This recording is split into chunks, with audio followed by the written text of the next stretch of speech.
চলো দেখিয়ে দিই।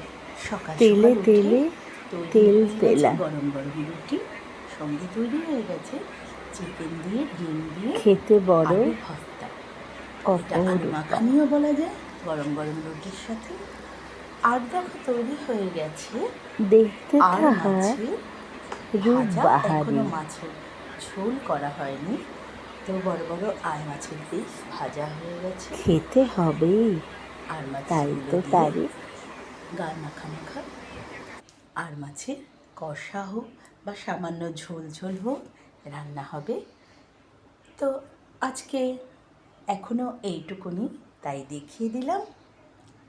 কারণ বেশ অনেক দিন হয়েছে আমি কোনো সেরকম ভিডিও করতে পারছি না সময়ের জন্য, তাই আজকে একটু এই মুহূর্তে সময় পেয়েছি বলে দেখিয়ে দিচ্ছি।